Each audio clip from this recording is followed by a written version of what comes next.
नमस्कार, news point लेकर हाजिर हूं मैं राजीव। सबसे पहले आप सभी को दीपावली की बहुत बहुत मुबारकबाद। नाइंसाफी, गैर बराबरी, भेदभाव और हर तरह के दमन, शोषण, उत्पीड़न से दुख का जो अंधेरा दुनिया में छाया हुआ है वो जल्द से जल्द दूर हो और सबके घर, सबके दिल उम्मीदों से रोशन हो, मैं यही कामना करता हूं। आप सब जानते हैं दोस्तों कि ये वक्त त्योहार का तो है ही, साथ ही लोकतंत्र का त्योहार भी इस समय मनाया जा रहा है, यानी चुनाव हो रहे हैं और इस बार कांग्रेस अपनी रणनीति से बीजेपी को मात देने की तैयारी में है। वैसे अभी केंद्र में बीजेपी की ही सत्ता है और उसकी पूरी कोशिश है कि पांचों राज्यों में भी उसी की सरकार बने। इसके लिए मोदी यहां से वहां रैलियां कर रहे हैं, आप देख ही रहे हैं, ताकि बीजेपी की दिवाली मन सके, अच्छी दिवाली हो। और अमित शाह तो कह ही रहे हैं कि एक नहीं बल्कि इस साल 3-3 दिवाली हम मनाएंगे। चलिए, लेकिन क्या उनका ध्यान लोकतंत्र में छाए हुए अंधेरे की तरफ भी है? मोदी और शाह का ध्यान, इसकी बात मैं कर रहा हूं। यह सवाल इसलिए कर रहा हूं क्योंकि मेरे सामने एक तस्वीर आई है। मेरे ही नहीं, आप सबके सामने भी वो तस्वीर आई होगी। पहले उस तस्वीर को दिखाना चाहता हूं। जो तस्वीर जो है वो जरा ले आई स्क्रीन पर। ये अयोध्या की तस्वीर में दिखाना चाह रहा था, जहां कल शाम दिए जलाए गए और दियों की ये तस्वीर देखिए। इस तस्वीर से, हालांकि इसमें कुछ बच्चे हैं और कुछ हमारी भी जो गाइडलाइंस जो हैं उसके हिसाब से इन तस्वीरों को हम ज़्यादा नहीं दिखा सकते, फिर भी यहाँ कुछ चीज़ें दिखाना, समझाना, बताना ज़रूरी इसलिए है क्योंकि अयोध्या में जलाए गए दियों से तेल लेने की कोशिश में कुछ महिलाएं, कुछ बच्चे हैं। आप जानते हैं कि कल अयोध्या में 22 लाख के लगभग दिए जलाकर Guinness book of world record में इसे दर्ज कराया गया और इसमें कम से कम 22,000 लीटर तेल तो लगा ही होगा। और दियों के बुझने के बाद जो तेल बाकी रह गया, बच गया दियों में, उन्हें वहां की गरीब जनता लेने की कोशिश कर रही है ताकि उसके घर खाना पक पाए। दिवाली तो दूर की बात है, एक वक्त का खाना उन्हें मिल पाए, इसके लिए तेल की जरूरत और उस तेल का इंतजाम इन दियों से। ऐसी तस्वीरें देखकर लगता है कि यह रिकॉर्ड बनाने की कैसी सनक है दोस्तों। लाखों दिए जलाने की जगह क्या यह अच्छा नहीं होता कि गरीबों के घर चूल्हे जलते और इसका इंतजाम सरकार करती? सत्ता में आने के लिए बीजेपी कभी हिंदुत्व, कभी राष्ट्रवाद, तो कभी कुछ और ऐसे पैतरों का सहारा लेती है और फिर इस तरह जनता का पैसा पानी की तरह बहाया जाता है। वैसे दिवाली के मौके पर पीएम नरेंद्र मोदी एक बार फिर सैनिकों के बीच पहुंच गए हैं। प्रधानमंत्री बनने के बाद वो लगातार ऐसा कर रहे हैं, आप और हम सब देख ही रहे हैं। अच्छी बात है कि देश के पीएम को अपने बीच पाकर सैनिकों का हौसला बढ़ता होगा, बहुत अच्छी बात है। लेकिन सैनिकों और उनके परिवारों के लिए ज्यादा अच्छी बात यह होती कि सीमाएं सुरक्षित रहें और देश में भी शांति का माहौल रहे। मोदी हिमाचल प्रदेश न जाकर अगर मणिपुर जाते तो उनका अच्छा संदेश जनता के बीच जाता, लेकिन मोदी ने तो मणिपुर का एक तरह से बहिष्कार कर रखा है। अपने ही देश के एक राज्य का बहिष्कार क्या ये शोभा देता है? ये सवाल मोदी जी से पूछा जाना चाहिए और उसमें भी आज के दिन तो जरूर पूछा जाना चाहिए। और ये जो सैनिक जो तालियां बजा रहे हैं मोदी जी के साथ, इन सैनिकों को भी अपने प्रधानमंत्री से यह सवाल पूछना चाहिए और उनका हक भी है। खैर, और अब कहीं ऐसा ना हो कि जनता चुनावों में बीजेपी का ही बहिष्कार कर दे, अगर बहिष्कार कर रहे हैं प्रधानमंत्री नरेंद्र मोदी मणिपुर का तो। वैसे भी कांग्रेस ने जो रणनीति बनाई है उसमें बीजेपी के लिए मुश्किलें ज्यादा दिख रही हैं। दिवाली के ठीक बाद 17 नवंबर को छत्तीसगढ़ में दूसरे और आखिरी चरण की वोटिंग है और मध्य प्रदेश में भी सभी सीटों पर यानी 230 सीटों पर वोट डाले जाएंगे। इस मौके पर आज छत्तीसगढ़ के सीएम भूपेश बघेल ने एक ट्वीट के जरिए, या एक्स पर जो आजकल एक्स कहलाता है, एक्स के जरिए एक बड़ी घोषणा कर दी है। इस घोषणा को देखिए। भूपेश बघेल ने लिखा है कि आज दीपावली के शुभ अवसर पर मां लक्ष्मी जी की कृपा और छत्तीसगढ़ महतारी के आशीर्वाद से प्रदेश की महिला शक्ति के लिए एक महत्वपूर्ण निर्णय लिया है। कांग्रेस सरकार बनते ही प्रदेश की महिलाओं को छत्तीसगढ़ गृह लक्ष्मी योजना के तहत 15,000 रुपए प्रति वर्ष सीधे उनके खाते में दिए जाएंगे। लक्ष्मी माता की जय, छत्तीसगढ़ महतारी की जय। दिवाली के मौके पर गृह लक्ष्मी योजना का बड़ा असर कांग्रेस पर पड़ सकता है। आप समझ सकते हैं दोस्तों, ये जो छत्तीसगढ़ महतारी की जय और छत्तीसगढ़ की जय कह रहे हैं, और ये दीपावली का मौका है और इस मौके पर गृह लक्ष्मी योजना का बड़ा असर कांग्रेस पर पड़ सकता है, वोटर्स पे पड़ सकता है। यह घोषणा दूसरी तरफ से देखा जाए तो बीजेपी को भी करारा जवाब है। बीजेपी मध्य प्रदेश की लाडली बहना योजना की तर्ज पर महिलाओं को लुभाने की तैयारी कर रही है और खासकर अभी पिछले दिनों यहां छत्तीसगढ़ में भी हमने देखा कि 12,000 रुपये सालाना की घोषणा इसने बीजेपी ने की है। उसके जवाब में कांग्रेस 15,000 रुपये सालाना गृह लक्ष्मी योजना के तहत, और आज ऐसे भी लक्ष्मी पूजा की जाती है, आप सब जानते हैं लक्ष्मी गणेश की पूजा होती है, खासकर लक्ष्मी जी का दिन की शाम कहते हैं। और वैसे में गृह लक्ष्मी योजना कितना कारगर साबित होती है ये तो आने वाला वक्त बताएगा, 3 दिसंबर को पता चल जाएगा हम लोगों को। लेकिन कांग्रेस की घोषणा जो है बीजेपी की तैयारियों पर भारी पड़ रही है, चाहे बात किसानों की हो, युवाओं की हो या महिलाओं की हो। इस बार कांग्रेस का पलड़ा भारी दिखाई दे रहा है। इधर बीजेपी और मोदी जितनी भी कोशिशें कर रहे हैं, कुछ न कुछ ऐसा हो जाता है कि वो फंस जाते हैं। कल शाम को प्रधानमंत्री नरेंद्र मोदी तेलंगाना में थे, सिकंदराबाद में थे। तेलंगाना में एक बार केसीआर के एनडीए में आने की इच्छा वाले बयान पर मोदी फंस चुके हैं, आप सब जानते हैं। और कल उनकी रैली में एक युवती ने, एक लड़की ने खंबे पर चढ़कर उन्हें परेशान कर दिया।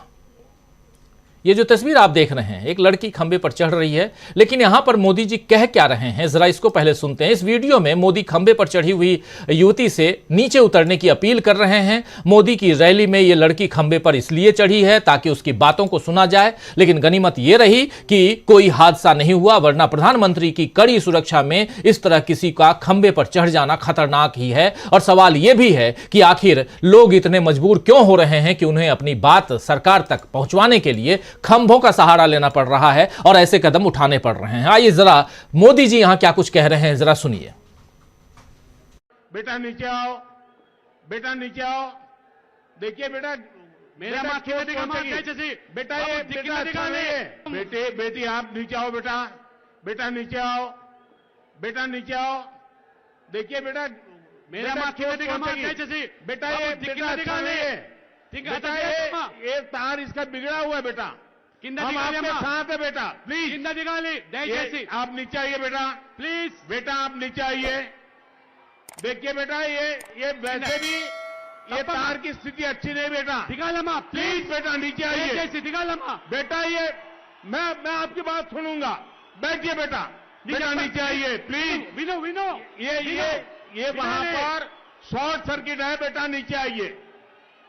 नहीं बेटा ये ठीक नहीं है बेटा, ये यहां इससे ऐसा करने से लाभ नहीं होगा। मैं यहां आपके लिए आया हूं। मीको समझ जैसे प्लीज मीको समझे नुन्नानो आप कृष्णा जी की बात। तो प्रधानमंत्री बहुत हैरान है, परेशान हैं और कह रहे हैं कि ऐसा करने से लाभ नहीं होगा। क्या करने से लाभ नहीं होगा और क्या करना चाहती थी, क्या बात यहां सुनाना पहुंचाना चाहती थी मोदी जी तक ये युवती, इसका जिक्र यहां करना जरूरी है। कहा यह जा रहा है कि ये युवती बेरोजगार है और रोजगार पाने की चाहत और अपनी बात वहां तक पहुंचाने के लिए, आप जानते हैं कि बेरोजगार युवाओं की संख्या कितना हमारे देश में कितनी बढ़ती जा रही है। और ऐसे बेरोजगारों की संख्या अगर बढ़ रही है तो फिर ये लाजमी है, क्योंकि यही प्रधानमंत्री हैं जब 2014 में आए थे और कह रहे थे कि हर साल हम 2 करोड़ रोजगार देंगे। 2 करोड़ रोजगार हर साल देने का वादा करने वाले प्रधानमंत्री के सामने अगर एक युवती खंबे पर चढ़ती है, शोले फिल्म की तरह बिल्कुल, तो इसे और नीचे से उतारा जा रहा है। आप लोगों में से बहुत लोग उस फिल्म को देखे होंगे, उसमें जो है ऐसी ही एक, लेकिन वो कुछ एक दूसरा अंदाज है और यहाँ रियल स्टोरी है, जीवन की सच्चाई है। और जिसको करने के लिए आज एक युवती जो है या एक युवा बाध्य क्यों हो रहा है, यह सोचना होगा। यह गंभीर सवाल है। इस सवाल को हमारे समाज को भी सोचना होगा, हमारे देश की जनता को समझना होगा, हमारे देश के मतदाताओं को समझना होगा, एक एक वोटर्स को समझना होगा कि आखिर इस युवती को यह कदम क्यों उठाना पड़ रहा है और क्यों हैरान परेशान है यहां प्रधानमंत्री नरेंद्र मोदी।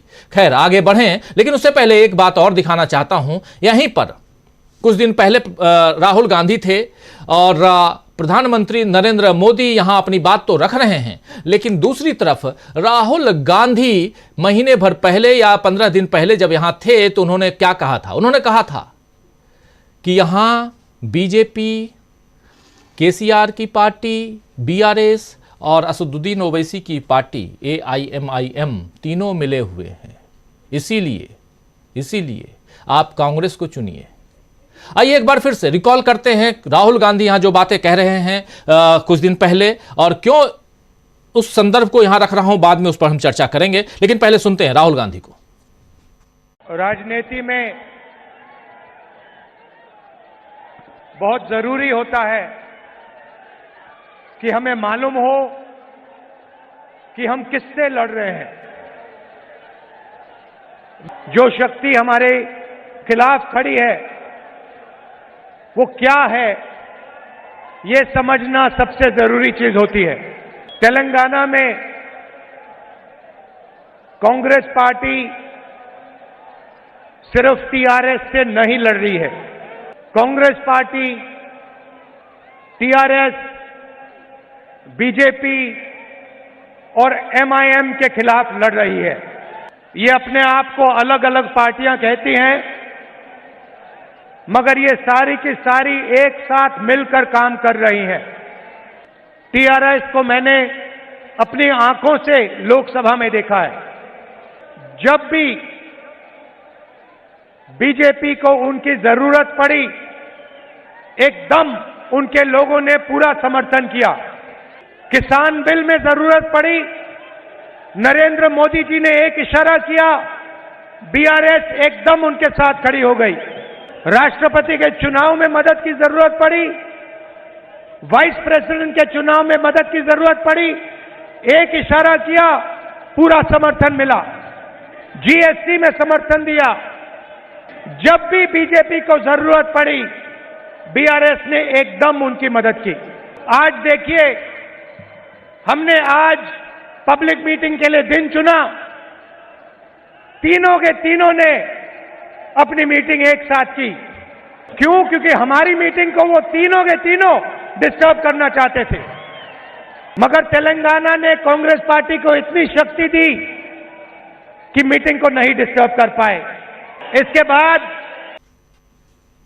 तो सुन रहे थे आप राहुल गांधी को। इससे पहले आप प्रधानमंत्री के सामने एक युवती जो है वो एक खंबे पे, लाइट वाले खंबे, हैलोजन लाइट की का जो खंबा है उस पर चढ़ते हुए आप देख लिए उस तस्वीर को भी। दूसरी एक तस्वीर देख रहे हैं, प्रधानमंत्री नरेंद्र मोदी आज दीपावली के दिन सैनिकों के बीच हैं और ये युवती जो है वो खंबे पर चढ़ रही है। प्रधानमंत्री परेशान हैं, हैरान हैं और हड़कंप मचा हुआ है। इस पूरी रैली में प्रधानमंत्री को अपने भाषण को बीच में रोकना पड़ा। दूसरी तरफ आप सुन रहे थे, महीने भर पहले लगभग राहुल गांधी एक्सपोज कर रहे थे तीनों दलों को, बीजेपी को, कांग्रेस, बीजेपी को, बीआरएस को और एआईएमआईएम को। और इसके बाद एक ये घटना घटती है और इसके अलावा एक घटना और भी है जो तेलंगाना की सड़कों पे है, जिसमें एक डोर, ये देखिए, प्रधानमंत्री नरेंद्र मोदी के हाथ में एक दोनों हाथों में एक एक डोर है और दोनों डोर में आप देख रहे हैं कि एक तरफ असदुद्दीन ओवैसी है, दूसरी तरफ केसीआर हैं। और ये बात यहाँ कांग्रेस पार्टी जो है वो एस्टेब्लिश कर रही है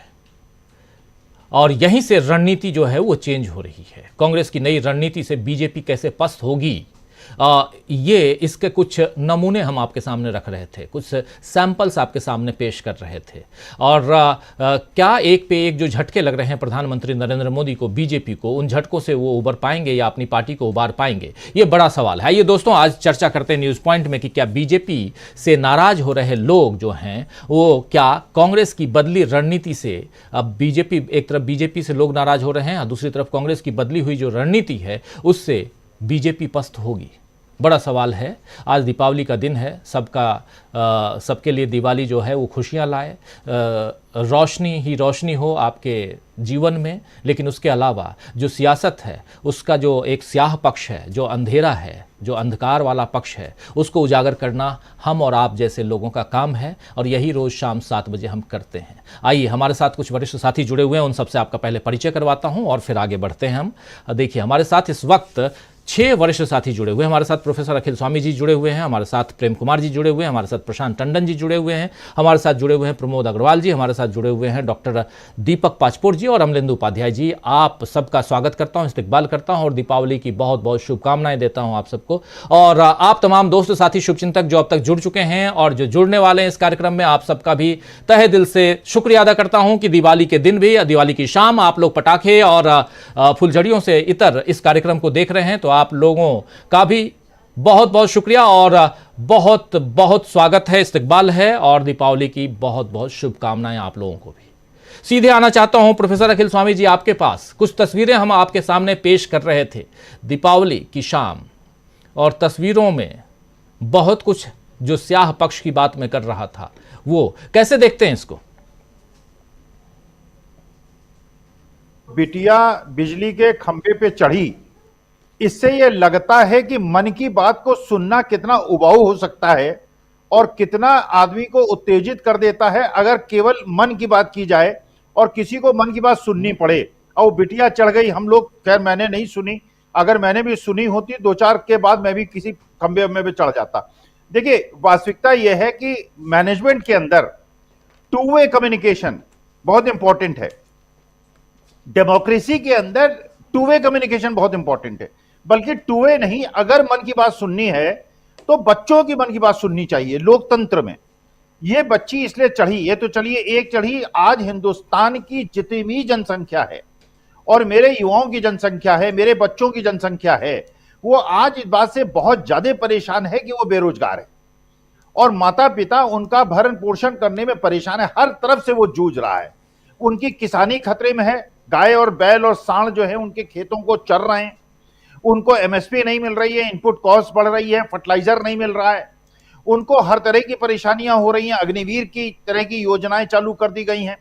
तो वास्तविकता में आज मोदी जी को कम से कम ये कहने पे मजबूर होना पड़ा कि बिटिया मैं तुम्हारी बात सुनूंगा। देखिए, मोदी जी को बच्चों की बात सुननी चाहिए, बच्चों की बात सुनकर उस पर अमल करना चाहिए, क्योंकि ये मैंने जैसे पहले भी आपकी वार्ता में कई बार कहा, देखिए युवा जो है वो बहुत जल्दी अवसाद में आ जाता है, बहुत जल्दी उस पर मानसिक तनाव हावी हो जाता है। मेरे देश के जनसंख्या को, युवा जनसंख्या के मन का अगर दर्द प्रधानमंत्री नहीं समझेगा तो कौन समझेगा? अपनी मन की बात करेगा तो यही हाल होगा जो बिटिया खंबे के ऊपर चढ़ गई।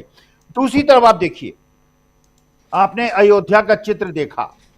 देखिए, वास्तविकता में देश की तरुणाई, देश के बच्चे, अब आप कल्पना कीजिए, विश्व में क्या एक प्रधानमंत्री ये कह सकता है ये अमृतकाल चल रहा है? जैसे कहा जाता है बिहार के बारे में कि वहां मुसहर जाति जो है वो चूहे जो गेहूं का दाना लेके जमीन के नीचे जाके उसको छिपा देते हैं, उसको खोद के खाया करते थे, आज होता है मुझे नहीं पता। और देखिए, वास्तविकता में बच्चे, देश के गरीब बच्चे, उनकी ये आर्थिक स्थिति हो गई है कि जले हुए दियों के तेल को इकट्ठा करके घर का भोजन पकाने की व्यवस्था वो कर रहे हैं। ये क्या भारत के, ये विश्व के उस गौरवशाली इतिहास, भारत की स्थिति आज की तारीख में है कि 75 साल के बाद देश की जनसंख्या और 8-8, 6-6 साल की बच्चियां तेल इकट्ठा करके अपने घर को ले जा रही हैं। आप ये देखिए कि आज की तारीख में देश की आवश्यकता क्या है, जो आज छत्तीसगढ़ के मुख्यमंत्री ने घोषणा की।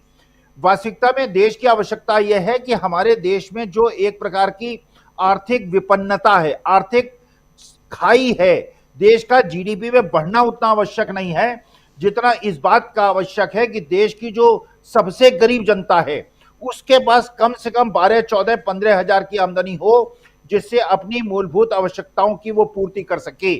तो वास्तविकता में जो ये अमृतकाल की बात होती है, आज स्थिति देश की, अगर ये दृश्य देख रहे हैं, उस बिटिया ने हिम्मत की, नहीं करना चाहिए था, नहीं चढ़ना चाहिए था, लेकिन शायद मोदी जी को ये पता चलेगा कि मन की बात करनी नहीं होती है, बच्चों की मन की बात सुननी होती है।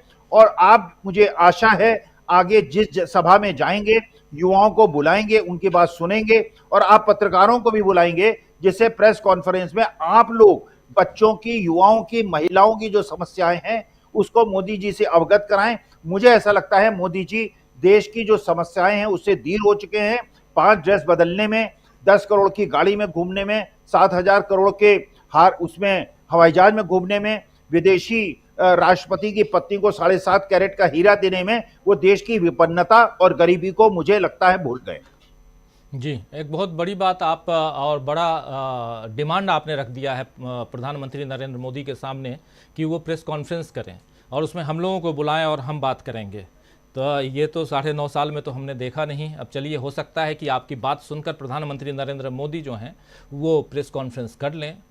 लेकिन खैर, इससे आगे बढ़ते हैं हम, और जो गरीबी, विपन्नता जो भी है, और उसकी कुछ तस्वीरें हम लोग देख ही रहे हैं। एक सिकंदराबाद से एक तस्वीर आई, दूसरी तस्वीर अयोध्या से आई, और ऐसी को बहुत सारी तस्वीरें हमारे जहन में बसी हुई हैं। हम बचपन से यही ऐसी तस्वीरों को देख रहे हैं। एक तस्वीर और भी आज सोशल मीडिया पर वायरल हो रही है कि अफगानिस्तान का जो कैप्टन है, खिलाड़ी है, वो अहमदाबाद में कुछ जो फुटपाथ पे जो लेटे हुए लोग हैं उनको कुछ पैसे बांट रहे हैं कि उनकी दिवाली अच्छी हो। तो ऐसी तस्वीरें भी, अफगानिस्तान का खिलाड़ी, क्रिकेट खिलाड़ी अहमदाबाद में। आप सोच सकते हैं कि क्या ऐसा काम हमारे देश के लोग अगर करना शुरू कर दें, अदानी अंबानी ही करना शुरू कर दें। हालांकि अदानी साहब को बहुत बड़ा झटका लगा इस दिवाली पे, और उनके पैसे काफ़ी डाउन हो गए हैं, उनके शेयर में शेयर काफ़ी गिर गया था। प्रशांत टंडन जी मुस्कुरा रहे हैं, वो अच्छे से जानते होंगे, देखे होंगे ज़रूर। लेकिन अदानी साहब, अगर उसी अहमदाबाद की बात हो रही है इसलिए अदानी साहब याद आ गए, अगर कुछ करते तो शायद बेहतर होता। खैर, आगे बढ़ें। प्रेम कुमार जी, आपके पास आना चाहता हूं। कैसे आप देखते हैं, रणनीति की हम बात कर रहे हैं, आपको कैसा लगता है, क्या लग रहा है कि कांग्रेस पार्टी ने अपनी रणनीति में बदलाव कर लिया है? इन 5 राज्यों के चुनाव में कहीं ना कहीं मोदी जी और बीजेपी फंसे हुए दिखाई दे रहे हैं। और खासकर अब जैसे आज हमने छत्तीसगढ़ में भूपेश बघेल को देखा कि गृह लक्ष्मी योजना की शुरुआत करते हैं, घोषणा करते हैं, शुरुआत नहीं घोषणा करते हैं, 15,000 रुपये सीधे खाते में आएगा, डायरेक्ट बेनिफिट ट्रांसफर की तरह। और उसमें इन सब का बेनिफिट, क्योंकि आज की तारीख में, आज 12 तारीख है और 17 को इलेक्शन है, इलेक्शन से 5 दिन पहले इसकी घोषणा कितना मायने रखता है? और अगर ये मायने रखता है तो क्या इन रणनीतियों की वजह से बीजेपी पस्त होती हुई दिखाई देती है? प्रेम कुमार जी,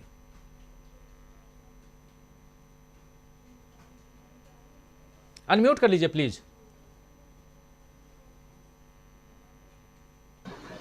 राजीव जी, वैसे तो मैं ठीक चुनाव जब चल रहा हो, वोटिंग होनी हो, तो उससे ठीक पहले ऐसी योजना को मैं उचित नहीं मानता।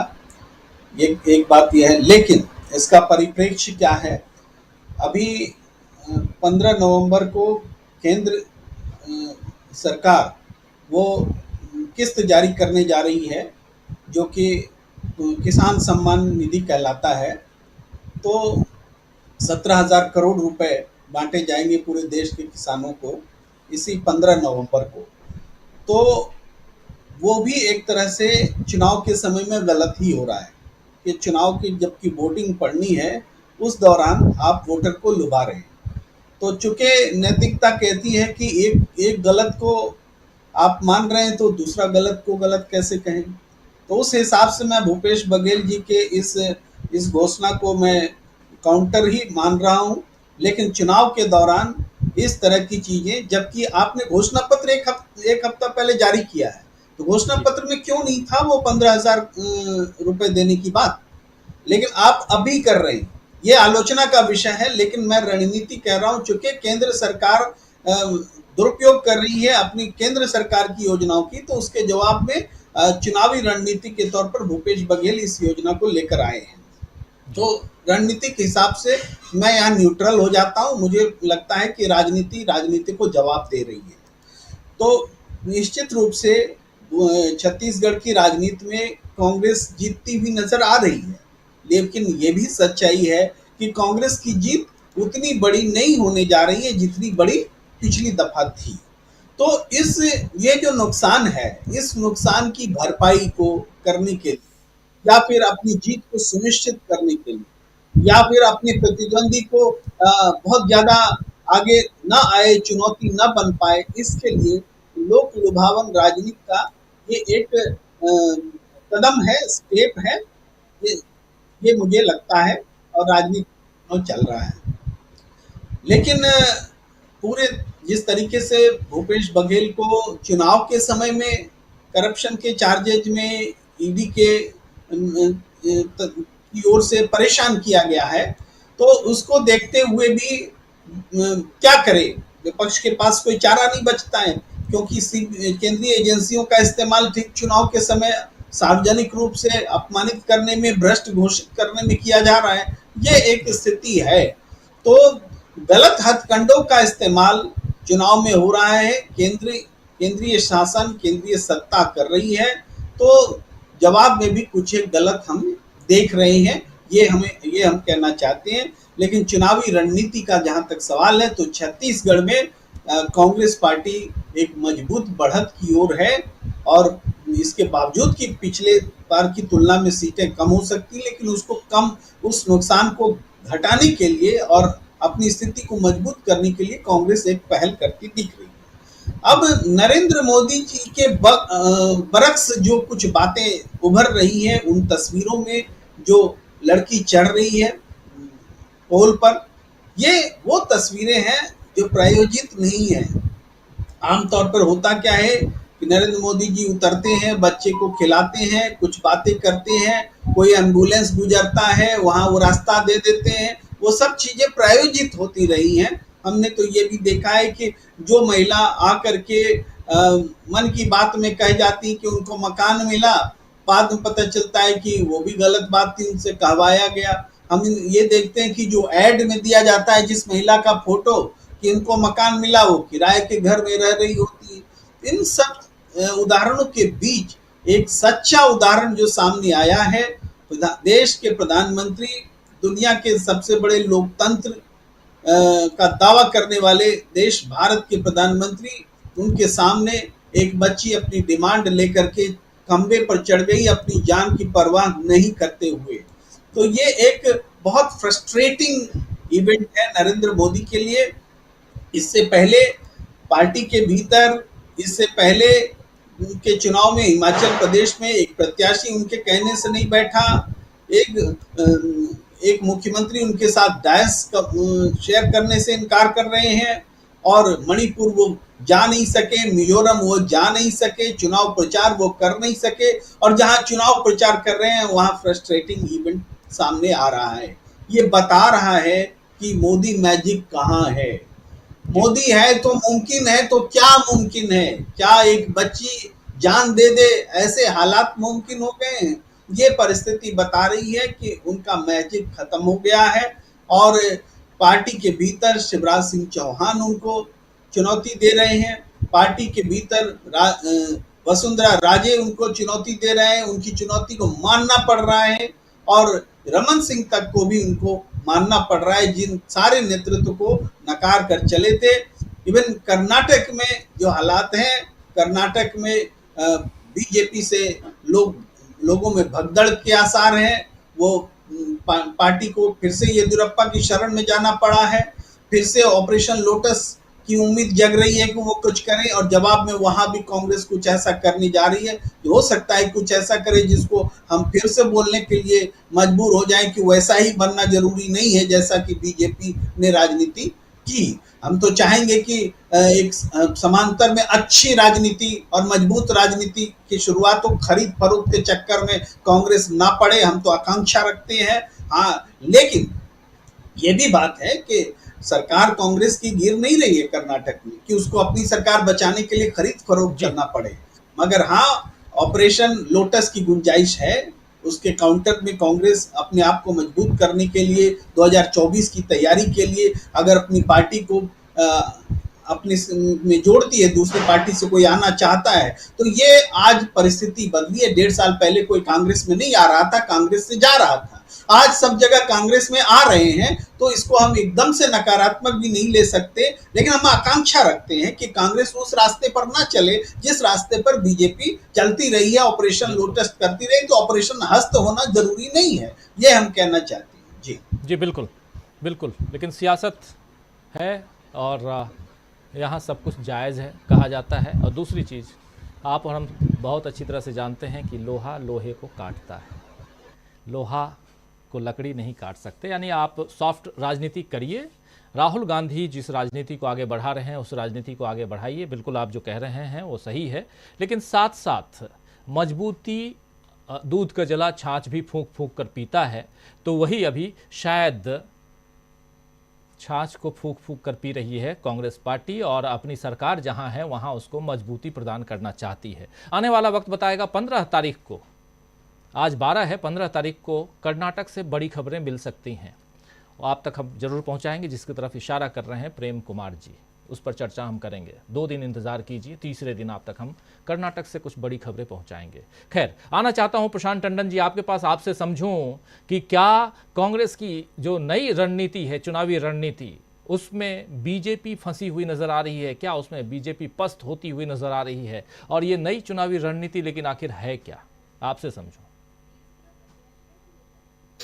देखिए, कांग्रेस की जो रणनीति है और खासकर राहुल गांधी के बाद की भारत जोड़ो यात्रा के दौरान, और जब से राहुल गांधी की राजनीति कांग्रेस में आई है और लंबे संघर्ष के बाद राहुल गांधी कामयाब हुए हैं कि कांग्रेस पार्टी जो वो सोचते हैं, जैसा वो सोचते हैं वैसा बाकी पार्टी के लोग भी सोचे, तो इसमें कामयाबी उनको हासिल हुई है।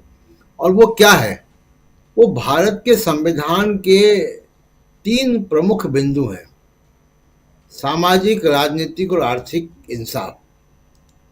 यही हमारा संविधान कहता है। और आज दिवाली के मौके पर अगर हम कहें तो राम राज की अगर कोई परिकल्पना है तो वो भी इन 3 चीजों के आधार पर है। और जो तस्वीर आपने दिखाई अयोध्या की, जिसमें कि बच्चे दियों का तेल जमा कर रहे हैं खाना बनाने के लिए, ये चिंता में डालने वाली है। पहली चिंता तो ये है कि क्या वो तेल जो दियों में डाला गया है वो क्या इस योग्य है कि उससे खाना बनाया जा सके, इसकी चिंता है। और इसकी चिंता प्रशासन को भी करनी चाहिए वहाँ के। दूसरी चिंता ये है कि देखिए, वो तस्वीर प्रधानमंत्री नरेंद्र मोदी, पूरी ब्यूरोक्रेसी, राज्य की सरकार, इन सब की आर्थिक नीतियों की को एक तस्वीर में दिखाई दे रहा है। जो कहा जाता है कि एक तस्वीर जो है 1000 शब्दों के बराबर होती है, वो एक तस्वीर बता रही है कि देश की आर्थिक स्थिति क्या है। कोई आंकड़ों की जरूरत नहीं है, कोई बड़े बड़े विश्लेषणों की जरूरत नहीं है। अगर इस देश में लोगों को बुझे हुए दियों से खाना बनाने में मजबूर होना पड़ रहा है तो ये किस बात की उज्ज्वला योजना है, किस बात की ये आर्थिक नीतियां हैं? क्या ये केवल अडानी साहब के लिए है? क्या ये तमाम उन लोगों के लिए जो बड़े बड़े ठेके जिनको मिल जाते हैं हवाई अड्डों के और बंदरगाहों के? या ये देश के टैक्स पेयर की जनता से, हमारे आपके टैक्स की के और लाखों करोड़ों लोगों की टैक्स पेयर की पैसे से ये तमाशा किया जा रहा है जिसमें कि कुछ ठेकेदारों को, कुछ उद्योगपतियों को ही फायदा हो? मुझे नहीं लगता कि कोई भी टैक्स पेयर, चाहे हमारे यहाँ साथी जो बैठे हुए हैं, जो हमको सुन रहे हैं, वो ये चाहते होंगे कि ये निज़ाम ऐसा बने, उसके पैसे वहाँ खर्च हो जो कुछ ही लोगों को फायदा हो। ऐसा कौन सा टैक्स पेयर चाहेगा कि इस देश के बच्चे जो हैं वो बुझे हुए दियों से अपने घर में खाना बने उसके लिए तेल इकट्ठा करेंगे? बहुत तकलीफ देने वाली है ये दिवाली की शाम की तस्वीर जो आपने दिखाई है। दूसरा है कि कांग्रेस की रणनीति। देखिए, कांग्रेस की रणनीति क्या थी? कांग्रेस हिंदू मुस्लिम पिच पे, जो मोदी साहब की पिच थी, उसमें नहीं गई और उसने विकास, आर्थिक इंसाफ, सामाजिक न्याय की राजनीति को पकड़ा और मोदी साहब को मजबूर कर दिया। आप देखिए कि किसान बैठे रहे दिल्ली के बॉर्डरों पर, चाहे वो टीकरी बॉर्डर हो, चाहे वो सिंघू बॉर्डर हो, चाहे गाजियाबाद का बॉर्डर हो, बैठे रहे किसान और टस से मस नहीं हुई सरकार। बहुत लंबे समय, 1.5 साल बाद सरकार को लगा कि कुछ करना चाहिए। उनकी एक मांग अभी भी बाकी है, एमएसपी पर कानून जी, स्वामीनाथन फॉर्मूले का क्रियान्वयन। स्वामीनाथन फॉर्मूला क्या है?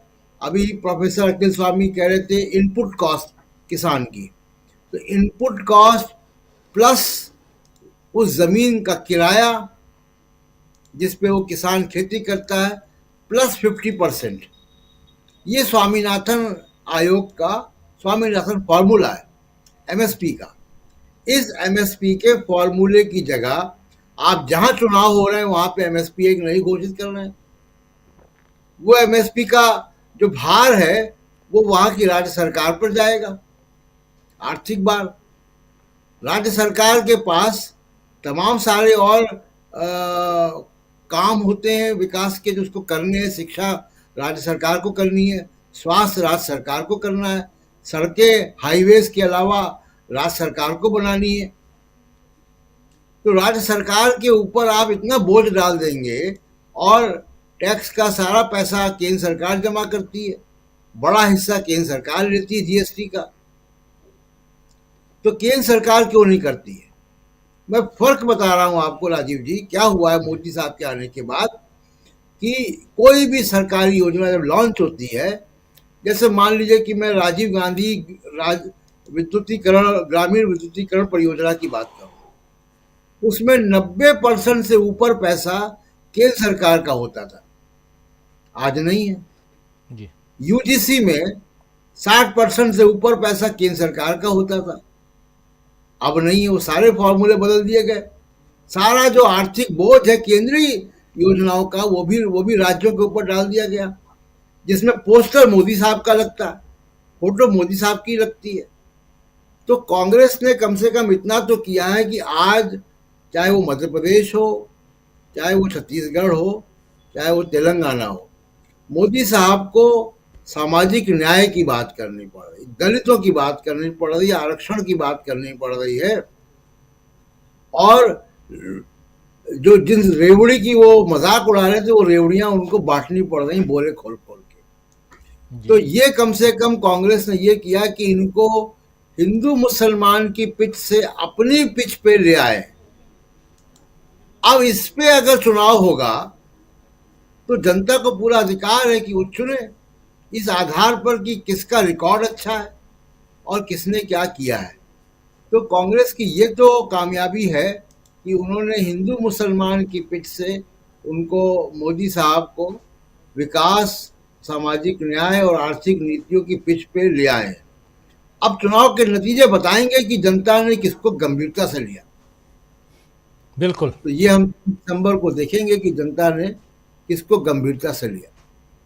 जी, जनता ने किसको गंभीरता से लिया, सबसे बड़ा सवाल यही है। और इसका जो रिजल्ट है वो 3 दिसंबर को आएगा, और उस दिन हम आप तक पहुंचाएंगे ही कि कौन कहाँ कितनी गंभीरता के साथ जनता ने उनको लिया, और उसका रिजल्ट आपके सामने उस जीत और हार में तब्दील होगा, जिसका इंतज़ार सभी पार्टियों को भी है कि कौन जीतेगा, कौन सी पार्टी हारेगी, समय बताएगा। आना चाहता हूं प्रमोद अग्रवाल जी आपके पास, आपसे भी समझना चाहता हूं, जानना चाहता हूं, आप छत्तीसगढ़ में हैं, उस हिसाब से भी कि आज जो घोषणा की है भूपेश बघेल ने, उस घोषणा का कितना असर, अब चूंकि मात्र 5 दिन का वक्त है और गांव-गांव तक भूपेश बघेल इसे पहुंचाने में कितना सफल हो पाएंगे, ये ज़रा बताइए। और दूसरा ये कि इसका असर पूरे देश भर में, जो महिलाओं के उत्थान की बात कांग्रेस करती है, लड़की हूँ लड़ सकती हूँ से लेकर के तेलंगाना की एक तस्वीर भी आपने देख ली, जहां एक बेरोजगार महिला, एक बेरोजगार युवती जो है वो प्रधानमंत्री नरेंद्र मोदी के सामने अपना ध्यान आकर्षण के लिए वो खंबे पर चढ़ जाती है। यहाँ तक में क्या कुछ आप देखते हैं कांग्रेस की रणनीतियों में बदलाव, और अगर ये बदलाव जायज़ है तो फिर आने वाले समय में कितना परिवर्तन आप देखते हैं देश की राजनीति में? बहुत तकलीफ का विषय है राजीव जी की हमारा पढ़ा लिखा युवा डिग्री हाथ में लेकर के नौकरी पाने के लिए इंटरव्यू देने के बजाय खंबे पर चढ़ रहा है, वो भी उस नेता के सामने जो अपने आप को विश्वगुरु कहता है। इस तरह का साक्षात्कार नौकरी पाने के लिए देना पड़ेगा 75 साल के बाद इस देश में, ये किसी ने कल्पना नहीं की हो। आपने पूछा छत्तीसगढ़ में 2 तरह का चुनाव हो रहा है। एक तरफ सांप्रदायिकता, तनाव, नफरत, भ्रम और झांसे की राजनीति है, और एक तरफ भूपेश बघेल हैं जिन्होंने 5 वर्षों में वो सब किया है जो उन्होंने 5 वर्ष पूर्व कहा था। भारतीय जनता पार्टी की तरफ से छत्तीसगढ़ में जब सारे नुस्खे आजमा लिए गए, सट्टा और जुआ सारा करवा लिया गया, उसके बावजूद जब उनको लगा कि हम चुनाव हार रहे हैं तो उन्होंने 12,000 रुपए महिलाओं को देंगे, प्रत्येक महिलाओं को एक योजना चलाई और उसके लिए उन्होंने ये करना शुरू किया कि प्रत्येक बूथ स्तर पर महिलाओं से फॉर्म भरवा रहे हैं। उस फॉर्म में के जरिए ये बताने की कोशिश की जा रही कि फॉर्म भरने के बाद अगर वो भारतीय जनता पार्टी को वोट दें तो उनको 12,000 रुपए महीना, 12,000 रुपए साल का मिलेगा। यदि आपकी नीयत साफ है तो ये फॉर्म भरवाने की जरूरत नहीं है। यदि यही नीयत का सवाल 500 रुपए के सिलेंडर पर भी है, यही नीयत का सवाल धान की खरीदी पर भी है, क्योंकि जो सरकार केंद्र में बैठी है वो अगर छत्तीसगढ़ को 500 रुपए में सिलेंडर देना चाहती है तो उसे यह बताना चाहिए कि जहां पर उसका सर्वाधिक बहुमत है, गुजरात और उत्तर प्रदेश, वहां पर वो 500 रुपए में सिलेंडर क्यों नहीं दे रही है। उसे यह भी बताना चाहिए कि वहां पर धान की कीमत 3100 रुपए में क्यों नहीं दी जा रही है किसानों को। जो किसान सपोर्ट प्राइस के लिए 7 महीने हड़ताल करता है, देश में दिल्ली को घेरे बैठे रहता है, मरता है, अपना घर द्वार छोड़ देता है, उस किसान को आप घर भेजते हैं यह दिलासा देकर के हम आपकी बात मान लेंगे, और आज तक नहीं मानते हैं। वो सरकार चुनाव जीतने के बाद फिर से छत्तीसगढ़ में वैसा ही कर पाएगी, ऐसा लगता नहीं है। छत्तीसगढ़ का निवासी इतना भोला भाला तो नहीं है कि इस झांसे में फंस जाए। हालांकि झांसा देना उनकी पुरानी आदत है, चुनाव जीतने के लिए वो झांसे दिए जा रहे हैं।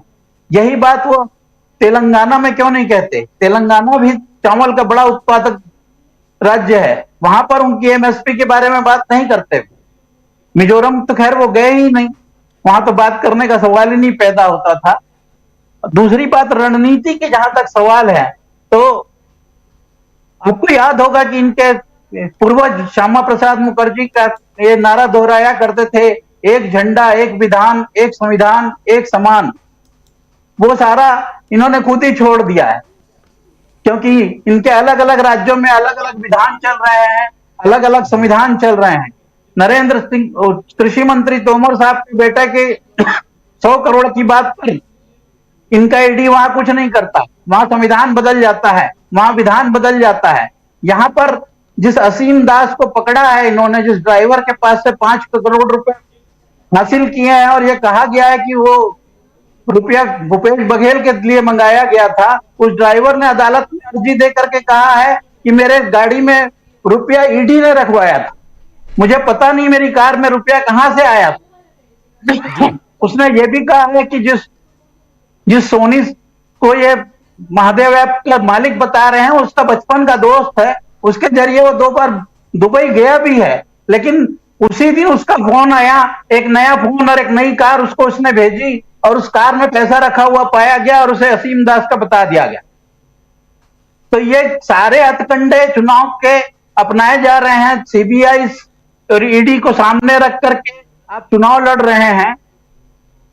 आज आप देख रहे होंगे कि एक बड़ा अखबार और सट्टेबाजी, एक बड़े अखबार ने भी सट्टेबाजी का हवाला दे करके यह बताने की कोशिश करी है कि छत्तीसगढ़ में गेम बदल गया है और भारतीय जनता पार्टी आगे हो गई है। उसी बात को अमित मालवीय जी ने अपने ट्वीट में भी कहा है, जो सट्टा रेगुलेट कर रहे हैं उनको सट्टा बाजार बता रहा है, और जिस अखबार को सट्टेबाज की जानकारी प्रशासन को देने चाहिए कि वो सट्टा खिला रहा है, वो सट्टे बाजार के हवाले से अपनी खबर बता रहा है कि चुनाव कौन जीत रहा है। कितना अजीब सा माहौल है कि जिसको कोतवाल होना चाहिए वो चोर बन गया और जिसको चोर बनना चाहिए वो कोतवाल हो गया है। भास्कर क्यों डर रहा है इसका अंदाजा आपको पता ही है। उनके यहाँ जो रेड पड़ी थी उसकी फाइल आज तक जमा है पीएमओ में। उस रेड का आज तक कोई खुलासा नहीं हुआ है। हर बार ऐसा ही होता है कि वो बड़े अखबार होने का लाभ उठाता है और ठीक चुनाव के पहले गलत सूचनाएं प्रसारित करता है। छत्तीसगढ़ की जनता समझ रही है 3 दिसंबर को यह देश देखेगा कि छत्तीसगढ़ का हृदय प्रेम और प्यार के साथ है। राजीव जी। जी माफी बिल्कुल चाहूंगा। बिल्कुल बिल्कुल। सट्टा बाजार से लेकर अखबारों के, और आप जानते हैं कि इस वक्त ओपिनियन पोल नहीं दे सकते आप। हमने भी ओपिनियन पोल पहले ही दिखाया था। 7 तारीख से लेकर 30 तारीख के बीच आप कोई भी ओपिनियन, कौन जीत रहा है हार रहा है, खुले तौर पर सीटों को लेकर आप नहीं बता सकते हैं। लेकिन अखबार में ऐसा छापा जा रहा है और इसको बीजेपी ट्वीट करती है तो आप इसका अंदाज़ा लगा सकते हैं कि चल क्या रहा है। खैर, ये बात न सिर्फ छत्तीसगढ़ के लिए बल्कि राजस्थान में भी, दूसरे राज्यों के लिए भी ये रिपोर्ट्स जारी किए गए हैं। अखबार जो एक है जिसका नाम बता ही रहे थे अभी प्रमोद अग्रवाल जी, और उस अखबार में छापकर बताने की कोशिश की कहाँ भाजपा कितनी मजबूत है। मुख्य रूप से भाजपा की मजबूती को दर्शाने की कोशिश हो रही है। लेकिन आना चाहता हूँ डॉक्टर दीपक पाचपोर जी आपके पास, क्या रणनीतियाँ कांग्रेस का साथ देंगी या भाजपा के पक्ष में छत्तीसगढ़ में भी माहौल गर्मा रहा है, ऐसा माना जाए? देखिए, छत्तीसगढ़ में कांग्रेस का माहौल पहले से भी रहा है। कोशिश जरूर भारतीय जनता पार्टी ये कर रही थी कि किसी तरीके से यहाँ पे डेंट किया जाए।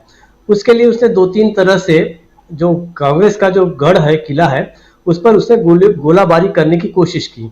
पहली जो थी वो तो सांप्रदायिकता वाली थी। मूल रूप से यहाँ पे पिछले कुछ समय के दौरान जो 2 घटनाएं हुई थी, एक कवर्धा में हुई थी जिसका जिक्र हम लोग बार बार कर चुके हैं, और एक बीरनपुर नाम की जगह पर।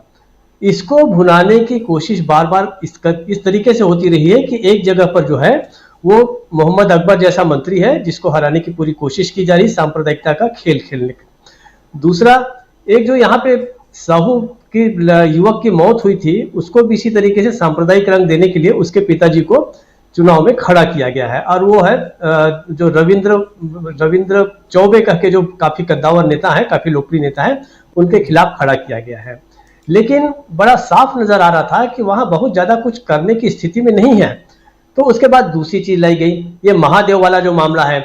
महादेव को देखिए, एक तरफ तो आप जांच कर रहे हैं, उसके बाद तमाम जो मंत्री यहाँ पे आ रहे हैं वो भी इसके ऊपर एक निर्णायक किस्म का स्टेटमेंट दे रहे हैं। यहाँ पर अभी 2 दिन पहले रक्षा मंत्री राजनाथ सिंह थे। अब ये इतने सीनियर व्यक्ति हैं, मंत्री हैं, इन्हें कम से कम इस तरीके से किसी भी जांच को प्रभावित करने वाली स्टेटमेंट नहीं देना चाहिए। वो भी कह के दे रहे हैं कि भाई यहाँ पर महादेव का भी जो है, महादेव को भी नहीं छोड़ा। तो ये बात वही कर्नाटक वाली है कि आप बजरंग दल को और बजरंग बली को मिला रहे हैं। यहाँ पर आप वैसे ही जो महादेव जिसको ईश्वर कहा जाता है वो और महादेव ऐप को आप जोड़ने की कोशिश कर रहे हैं। लेकिन जैसे जैसे जांच बढ़ रही है, उसके अंदर के जो लूपहोल्स हैं या उसका जो मैनिपुलेशन है वो सामने आ रहा है। जैसे कुछ के उदाहरण अभी मेरे साथी प्रमोद अग्रवाल जी ने दिए कि किस तरीके से वहां पे कोर्ट में जो है उस वो ड्राइवर जो है मुकर गया। उसने कहा कि मुझे तो ठीक से पढ़ना भी नहीं आता, शायद उसने ये भी कहा है, और मेरे से दस्तखत करवाए गए। तो जो भी है, ये अब आगे जो है वो बात खुलेगी कि इसके पीछे क्या ये है।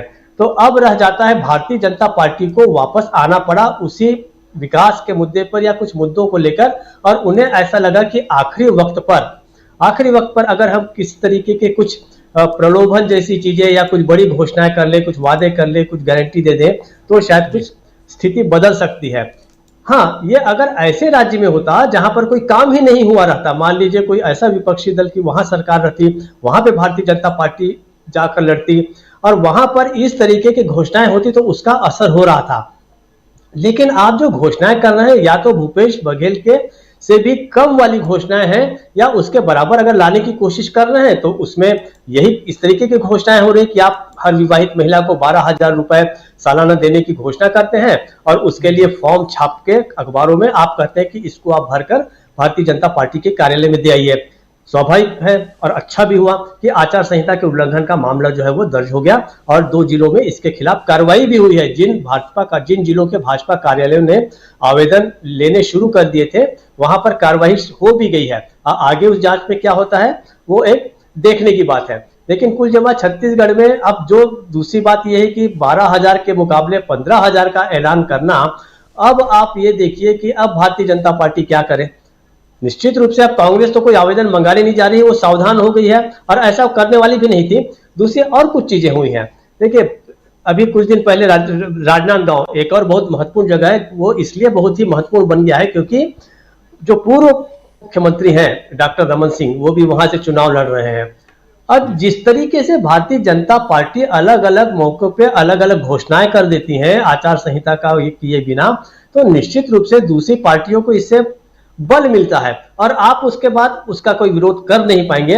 हालांकि मैं भी प्रेम कुमार जी की इस बात से सहमत हूं कि किसी भी पार्टी को ऐसा नहीं करना चाहिए, लेकिन जब आप राजनीति का स्वरूप ही ऐसा कर देंगे तो कोई क्या करे। तो उन्होंने 15,000 कर दिया। अब होगा ये कि यहाँ की जनता जानती है कि पिछले 5 सालों में जो कांग्रेस ने कहा है वो तो कर दिखाया है। मतलब जिसको अंग्रेजी की जो कहावत है टेस्टिंग हिज ओन मेडिसिन, आपने उनका ही काढ़ा उनको पिला दिया है। अब दिक्कत यह है कि ये 15,000 के ऊपर क्यों ना भरोसा करे जनता। अब ये अलग बात है कि आप कहते रहिए भाई भारतीय जनता पार्टी के जो 12,000 हैं वो कांग्रेस के 15,000 से ज्यादा होते हैं, क्योंकि ऐसे ऐसे भी अर्थशास्त्री इनकी पार्टी में है, आप जानते हैं उनके पास जो हिसाब किताब होता है कुछ दूसरे ही तरह का होता है। तो अब जो है निश्चित रूप से छत्तीसगढ़ में मुकाबला जो है बहुत मुश्किल होता जा रहा है, भारतीय जनता पार्टी के लिए लगातार होता जा रहा है। तो इस तरीके से मुझे ऐसा लगता है कि पार पाना फिलहाल जो है भारतीय जनता पार्टी के लिए काफी कठिन होता जाता है। केवल एक मिनट आपका और लूंगा राजीव जी, जो बेरोजगारी वाला मामला है, देखिए बेरोजगारी वाले मामले में वो ये रहा है कि जो आंकड़े हैं इसके जो centre for monitoring of economic के, इसमें बता रहे हैं कि दुनिया के जो 5 टॉप कंट्रीज हैं जहां पर बेरोजगारी की दर जो है वो सबसे ज्यादा है, उनमें भारत भी है। उसमें हाईएस्ट जो है दक्षिण अफ्रीका है जहां लगभग 32% है, तुर्की और स्पेन है। इटली के साथ 5वें नंबर पर भारत है जहां लगभग 8% की जो है बेरोजगारी दर है। लेकिन अभी हाल ही में क्या किया है, नेशनल सैंपल सर्वे ब्यूरो ने क्या कर दिया है, इसके जो संकेतक हैं इसके मानकों को थोड़ा सा बदल दिया है।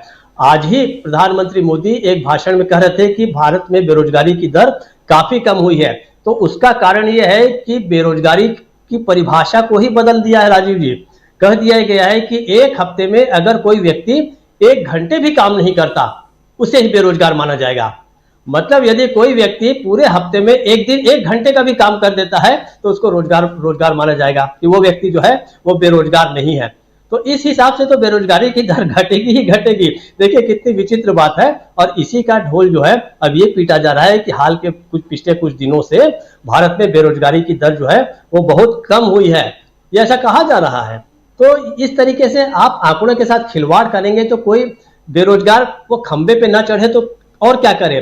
पिछले ही कुछ दिनों पहले ये आंकड़े दिए थे कि भारत में बड़ी संख्या में, शायद मैं भूल रहा हूं या ठीक है, शायद 23,000 के आसपास युवाओं ने बेरोजगारी के कारण आत्महत्या की है।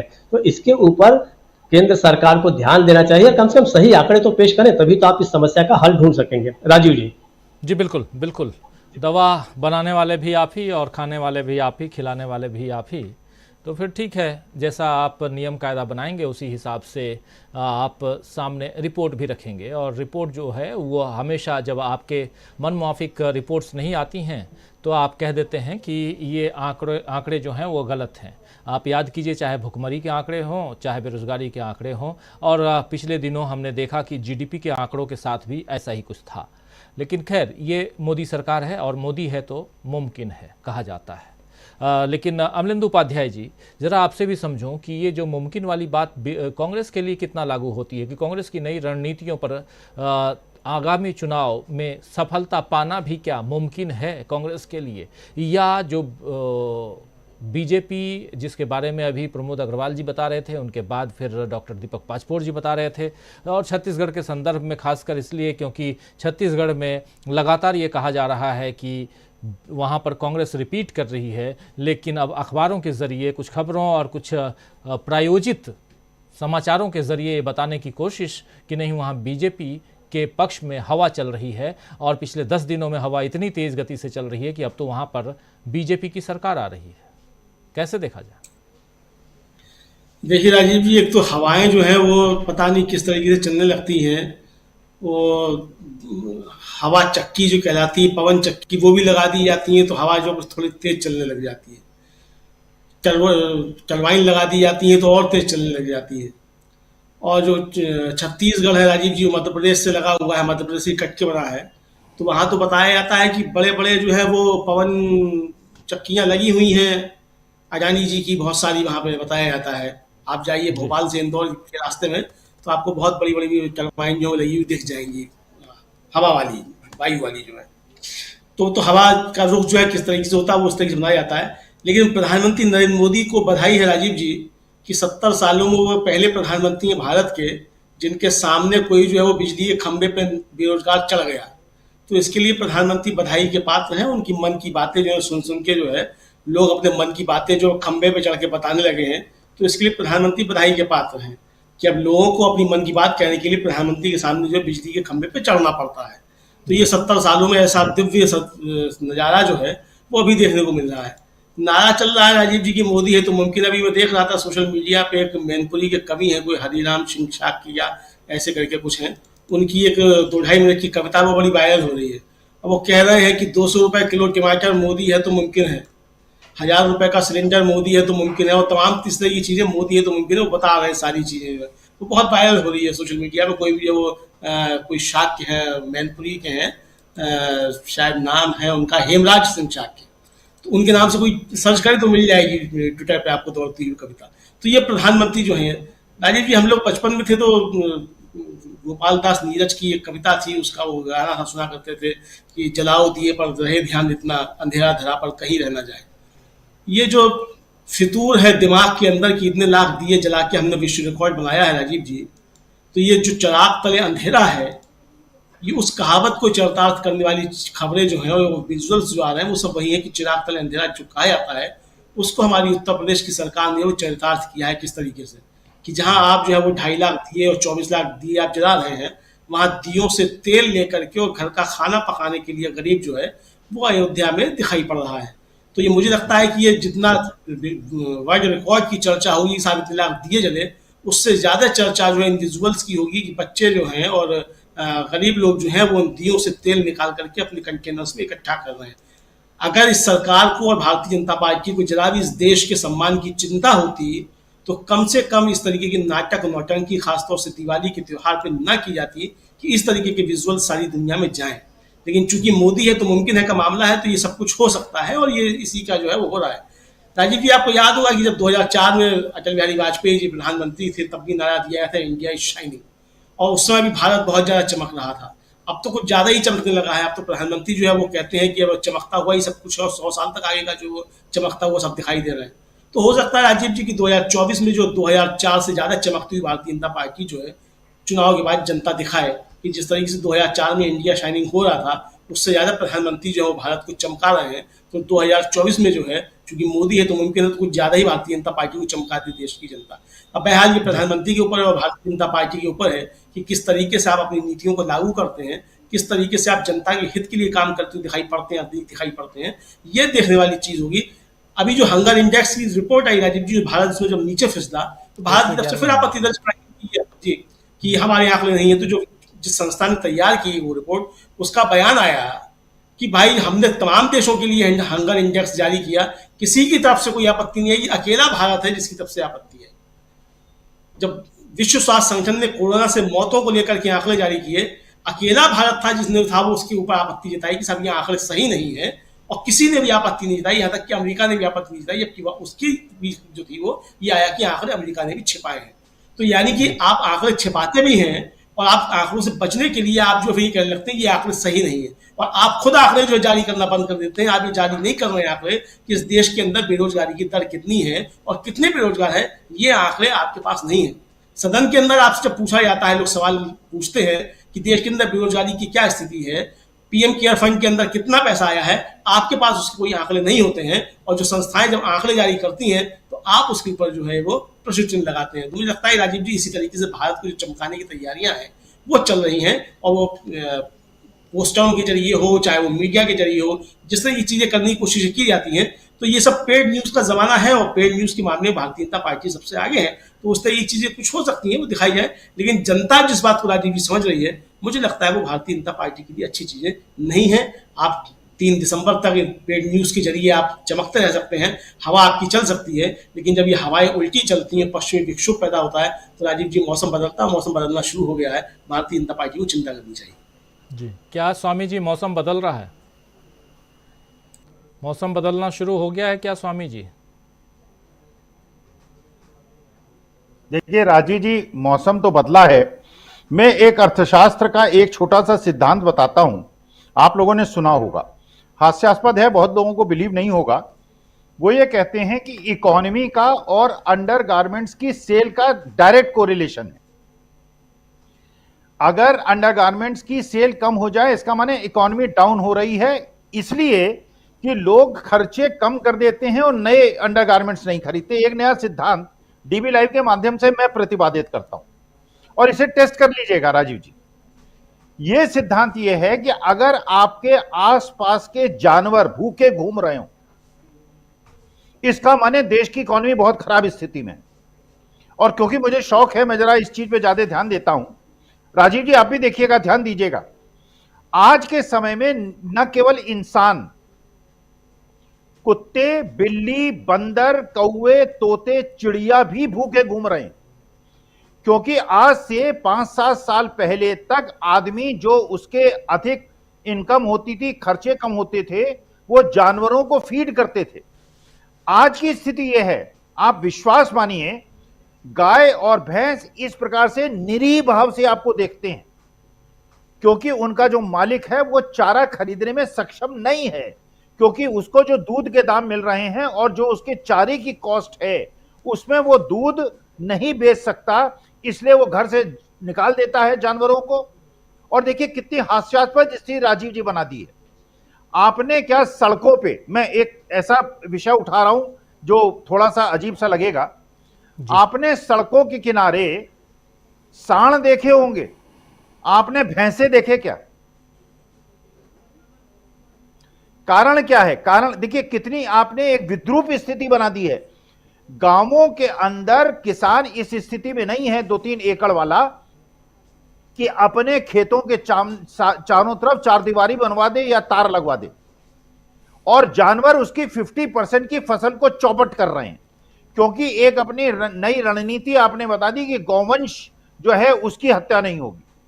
तो ये जो भैंस हैं, ये जो भैंसे हैं, ये जो बाकी जानवर हैं, क्या ये सनातन धर्म में इनकी हत्या करना उचित है?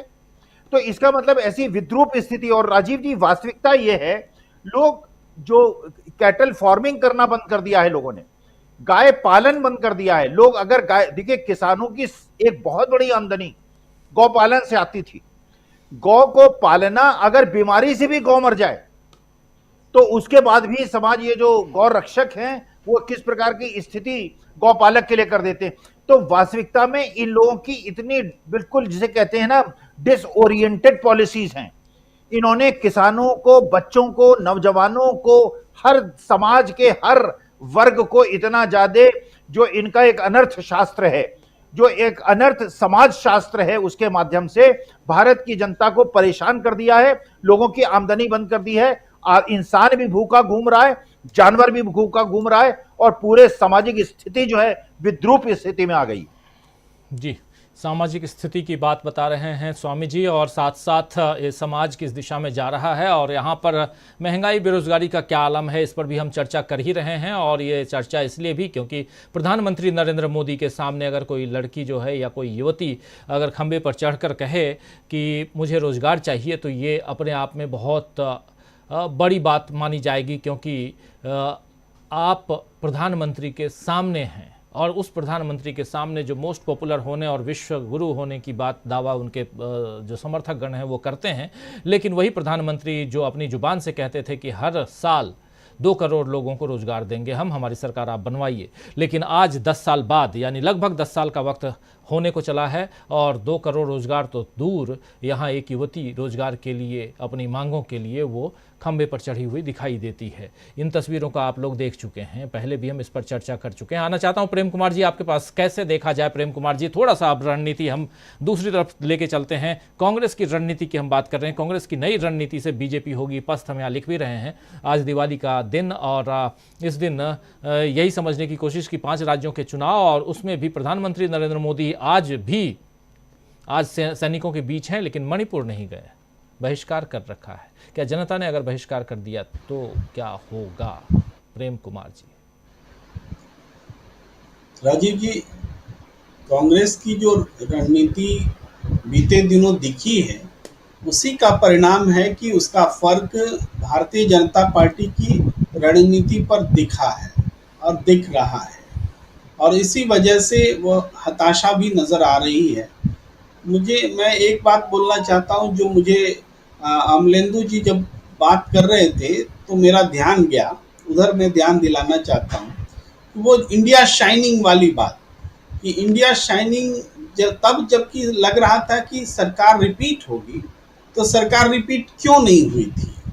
तो इसका एक कारण तब और अब में एक सिमिलैरिटी है, जहां मैं ध्यान दिलाना चाहता हूं कि जब अटल बिहारी वाजपेयी जी की सरकार थी, आम चुनाव का सामना कर रही थी, और जब बनी थी, दोनों समय प्रादेशिक जो प्रभुत्व होता है, कितने प्रदेशों में बीजेपी की सरकार है, उस मामले में 2004 तक स्थिति बहुत पुअर हो चुकी थी। कम जगहों पर बीजेपी बहुत सारे प्रदेश खो चुकी थी। और 2019 का जब चुनाव नरेंद्र मोदी लड़ रहे थे, तो 2018 में तो बीजेपी का स्वर्णिम समय था। बीजेपी सबसे ज्यादा स्टेट्स में गवर्नमेंट में थी। तो 2019 में वो परिणाम नहीं मिले, क्योंकि उलट स्थिति थी, इंडिया शाइनिंग वाले समय की नहीं थी। लेकिन 2024 में देखिए, अभी भारतीय जनता पार्टी के पास कितने प्रदेश रह गए हैं? तो 2018 के मुकाबले मुश्किल से 45-46% हिस्से पर आज शासन है। उस समय 66% हिस्से पर था, और स्टेट्स की संख्या भी बहुत कम हो गई। अभी मैं संख्या लेकर नहीं बैठा हूं, लेकिन कभी भी इसको देखा जा सकता है। तो आज बीजेपी जब 2024 में चुनाव लड़ने जा रही है, तो वो बहुत सारे स्टेट से को लूज कर चुकी है। और ये 5 स्टेट्स का इलेक्शन होगा, और उसमें भी जब 5-0 के परिणाम आएंगे, तब 2024 में जब चुनाव होगा, तो ये इंडिया शाइनिंग जैसी फील केंद्र सरकार करती रहे, लेकिन वास्तव में उसके हाथ से सत्ता फिसल चुकी है। ये चुनाव से पहले की बात है, उसकी पुष्टि होगी 2024 में। 2024 हार चुकी है बीजेपी। ये आप 5 राज्यों के चुनाव के बाद मतलब दम ठोक कर कह सकते हैं कि ऐसा है। और हम वाजपेयी जी के जमाने से, उस समय इसके उदाहरण से हम इसको पुष्ट कर रहे हैं कि 2024 हार चुकी है। और इसके सिम्टम्स हम देख रहे हैं, जो कि नरेंद्र मोदी जी के एक्शन में दिख रहा है। चाहे मिजोरम नहीं जाना हो, चाहे उनके सामने लड़की का पोल पर चढ़ जाना हो, चाहे संगठन के भीतर उनको चुनौती देने की स्थिति हो, मोदी मैजिक खत्म हो गया हो, कमल के चेहरे पर वोट मांगे जा रहे हो, ये सब रणनीतिक बदलाव दिख रहा है। अपने ऊपर हार का ठीकरा ना फोड़ा जाए, इसके लिए कौन सी रणनीति अपनाई जाए। अब जीत की रणनीति तो छोड़ दी है इन्होंने, बीजेपी जीतेगी ये रणनीति छोड़ के हम हार के लिए जिम्मेदार ना हो, इस रणनीति पर चल रहे हैं। तो ये हालात बने हैं, तो इसलिए क्योंकि कांग्रेस एक मजबूत रणनीति के साथ सामने आई है, और उस रणनीति में जनता के साथ इंटरेक्शन के वजह से ये पैदा हुआ। भाई एक नए राहुल गांधी का अभ्युदय हुआ। उनको जातीय जनगणना जैसी सोच को उन्होंने अडॉप्ट किया, पुरानी गलती को स्वीकार किया, ओबीसी की भागीदारी के सवाल को मजबूती से उभारा। तो वो भी इस परिस्थिति वश समझिए कि राहुल गांधी को ओबीसी विरोधी करार दिया गया था भाई मोदी सर ने मामले में। लेकिन आज स्थिति ये है कि वो चुनौती दे रहे हैं, कह रहे हैं कि नरेंद्र मोदी जी आप ओबीसी विरोधी है, क्योंकि आपकी इतने राज्यों में सरकार है, और 12 राज्यों में, और आपके पास महज एक ओबीसी मुख्यमंत्री है। तो ये सारी चीजें जो कांग्रेस ने रणनीति अडॉप्ट की है, इस रणनीति ने बीजेपी को एक तरह से बेबस कर दिया है। और वो व्यवस्था दिख रही है कि अब बीजेपी में भगदड़ मच रही है, बीजेपी लोग छोड़ रहे हैं, बीजेपी से भाग रहे हैं, उसके एलाइज भागे हैं। उस सिम्टम्स को तो हम लोगों ने कभी पकड़ा ही नहीं कि एलाइज इधर इंडिया में जुड़ रहे हैं और एनडीए में भाग रहे हैं। तो ये जो सिम्टम्स है, और जो नंबर ऑफ एलाइज दिखा रहे हैं, वैसे एलाइज जिनका चुनावी राजनीति में वजूद ही नहीं, वो जोड़ करके वो अपनी संख्या 3 दर्जन बता दे रहे हैं, लेकिन वास्तव में उनके एलाइज भागे हैं। एक जेडीएस ही नया जुड़ा है, इसके अलावा तो कोई जुड़ा नहीं, सब भागा है। और जेडीएस की क्या दुर्दशा होने वाली है और हुई है, वो सब हम देख रहे हैं। तो ये हालात कांग्रेस की नई रणनीति से ही बनी है कि बीजेपी आप कह रहे हैं होगी पस्त, शायद इन टर्म्स ऑफ रिजल्ट में जो परिणाम आएंगे उसके हिसाब से आप बोल रहे हैं कि सीटें कितनी आएंगी, स्टेट्स कितने जीतेंगे, उस हिसाब से बीजेपी होगी पस्त। लेकिन मैं तो देख रहा हूं कि पस्त हो चुकी है बीजेपी। कांग्रेस की नई रणनीति से बीजेपी पस्त हो चुकी है। अब संख्यात्मक रूप में और चुनाव के बाद इस रूप में कि कितने राज्यों में उसकी क्या दुर्दशा दिखती है, उस पर वो पुष्टि वाली खबर जो होगी वो होगी, हम वहां पर बोल रहे हैं। वास्तव में पस्त हो चुकी है बीजेपी। 3 दिसंबर को पुष्टि होगी और अभी जैसा विश्लेषण कर रहे हैं प्रेम कुमार जी, बता रहे हैं कि वास्तव में बीजेपी पस्त हो चुकी है कांग्रेस की नई रणनीतियों से। आप किस रूप में देखते हैं प्रशांत टंडन जी, कांग्रेस की ये जो नई रणनीति की हम चर्चा कर रहे हैं, अभी पहले उसमें वक्तव्य में भी आप अपनी बात रख रहे थे, ज़रा उसको थोड़ा और आगे बढ़ाइए और आपसे समझूं कि बीजेपी के सामने हम कैसे माने कि कांग्रेस बहुत मजबूती के साथ आगे है। बीजेपी के सामने नैरेटिव सेट करते हुए कांग्रेस दिखाई दे रही है, कितनी मजबूती के साथ?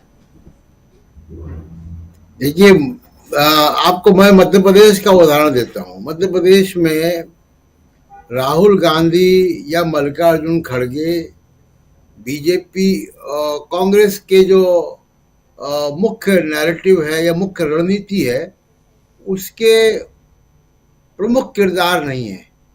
उनके जो ग्राउंड पे किरदार है, ये लोग तो भाषण देते हैं और एक कम्युनिकेशन का एक नैरेटिव करते हैं, लेकिन जो जमीन पे लोग हैं, दो बड़े नेता कमलनाथ, दिग्विजय सिंह, इन दोनों की आपसी तालमेल और इन दोनों की जिम्मेदारियां, इन दोनों के कार्यकलाप बीजेपी समझ नहीं पाई, ना इनका मीडिया समझ पाया जो बीजेपी की बैटिंग करता है।